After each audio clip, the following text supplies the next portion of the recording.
সুন্দরবনের আমর বুনিয়া টহল ফাঁড়ির লতিফের ছিলা এলাকার আগুন নিয়ন্ত্রণে যোগ দিয়েছে বাংলাদেশ বিমান বাহিনীর একটি দল।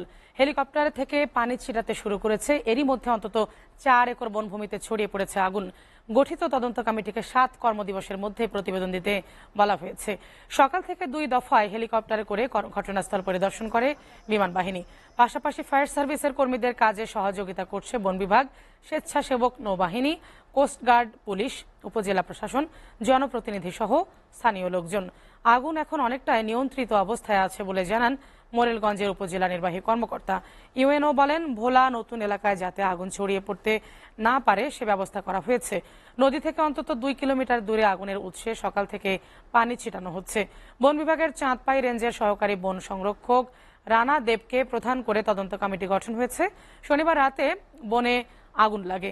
ভোর থেকে আগুন নিয়ন্ত্রণে কাজ শুরু করে ফায়ার সার্ভিস। তাদের সহযোগিতা করতে মাঠে নামে বন বিভাগ ও স্থানীয় স্বেচ্ছাসেবক দল।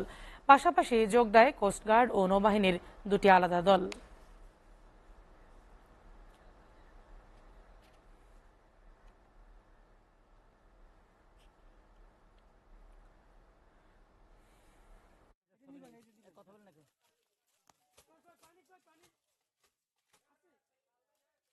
পানি নিয়ে আসো, এদিকে পানি নিয়ে আসো। এ দাঁড়া, এ বেটা দাঁড়া দাঁড়া। মানুষ তো সামনে আছে বেটা। আচ্ছা আচ্ছা,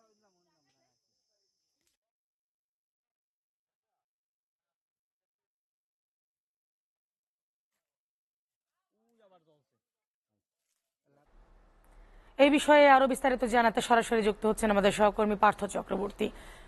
পার্থ, হেলিকপ্টারে পানি ছিটানোর পর আগুন কতটুকু নিয়ন্ত্রণে এসেছে আর কি তথ্য আছে আপনার কাছে, বিস্তারিত জানাবেন।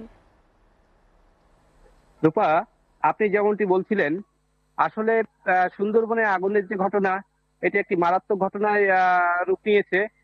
বিষয়টি হচ্ছে যে পানির যে অভাব, 2 কিলোমিটার দূর থেকে পানি এনে অগ্নি নির্বাপন করতে হচ্ছে এবং পুরু পাতার স্তর রয়েছে। পুরু পাতার যে স্তর রয়েছে সেই স্তরের ভিতরে চলে যাচ্ছে আগুন। তার পরবর্তীতে যেগুলো বন রয়েছে, বনের যে শিকড় রয়েছে, গাছের যে শিকড়, সেই শিকড় গুলোর ভিতরেও আগুন চলে যাচ্ছে। ফলে নিভানো খুব কষ্টকর হচ্ছে। আমি কথা বলেছিলাম খুলনা বিভাগের ফায়ার সার্ভিস ও সিভিল ডিফেন্সের উপপরিচালক মামুন মাহমুদের সাথে। উনি আমাকে জানিয়েছেন যে পানির সাংঘাতিক সংকট, 2 কিলোমিটার দূর থেকে পানি আনতে হচ্ছে। যেহেতু সুন্দরবন আমাদের ঐতিহ্য, আমাদের হেরিটেজ, সেহেতু বিমান বাহিনী, নৌবাহিনী, কোস্টগার্ড, পুলিশ এবং ফায়ার সার্ভিস যোগ দিয়েছে। আমার কথা হয়েছে খুলনা বিভাগীয় যে বন কর্মকর্তা মিহির কুমার দোয়ের সাথে। উনি বলেছেন এই পানির সমস্যা একটা বড় ধরনের সমস্যা। এই পানির সমস্যার জন্য তারা খাল খনন করবেন, ভিতরে আরো পুকুর খনন করার তাদের রয়েছে বা ইচ্ছা রয়েছে, এবং তারা সেটা করবেন এবং নিজেরাই কিছুটা ফায়ার এক্সটিংগুইশার অর্থাৎ অগ্নি নির্বাপক যন্ত্রের ব্যবস্থা করবেন বলেও আমাকে জানিয়েছেন। তবে বিষয়টি হচ্ছে, সর্বশেষ যে বিষয়টি রানাদেবকে প্রধান করে চাঁদপাই রেঞ্জের যিনি এসিএফ রয়েছেন, রানাদেবকে প্রধান করে 3 সদস্য বিশিষ্ট তদন্ত কমিটি গঠন করা হয়েছে।